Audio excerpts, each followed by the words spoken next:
দুর্ঘটনার খবর পাচ্ছি আমরা আপনাদের দেব। নিউ টাউনে দুর্ঘটনার মুখোমুখি এক গাড়ি।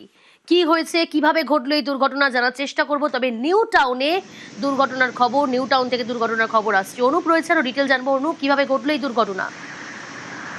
নিউ টাউন যে বিশ্ব বাংলা শহরী, সেই বিশ্ব বাংলা শহরীতে মূলত দুর্ঘটনা। একটি নীলবাতি গাড়ি যখন গাড়িটি চিনার পাখি দিক থেকে নিউ টাউন থেকে যাচ্ছিল, সেই সময় নিয়ন্ত্রণ হারিয়ে ডিভাইডে ধাক্কা মারে, যার ফলে দুর্ঘটনা ঘটে। ইতিমধ্যেই দুর্ঘটনা ঘটার ফলে একজন আহত হয়েছেন এবং গোটা দুর্ঘটনা কিভাবে ঘটলো ট্রাফিক পুলিশের পক্ষ থেকে খতিয়ে দেখা হচ্ছে।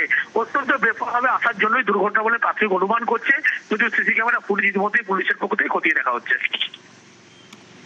ওকে,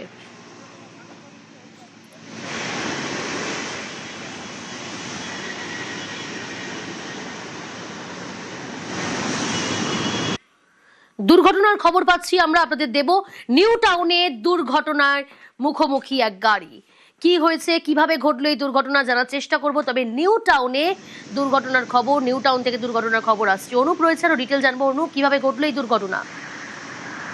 নিউ টাউন যে বিশ্ব বাংলা শহরী, সেই বিশ্ব বাংলা শহরীতে মূলত দুর্ঘটনা। একটি নীলবাতি গাড়ি যখন গাড়িটি চিনার পাখি দিক থেকে নিউ টাউন থেকে যাচ্ছিল, সেই সময় নিয়ন্ত্রণ হারিয়ে ডিভাইডে ধাক্কা মারে, যার ফলে দুর্ঘটনা ঘটে। ইতিমধ্যেই দুর্ঘটনা ঘটার ফলে একজন আহত হয়েছেন এবং গোটা দুর্ঘটনা কিভাবে ঘটলো ট্রাফিক পুলিশের পক্ষ থেকে খতিয়ে দেখা হচ্ছে। অত্যন্ত ব্যাপকভাবে আসার জন্যই দুর্ঘটনা বলে প্রাথমিক অনুমান করছে, যদিও সিসি ক্যামেরা ফুটেজ ইতিমধ্যেই পুলিশের পক্ষ থেকে খতিয়ে দেখা হচ্ছে। ওকে।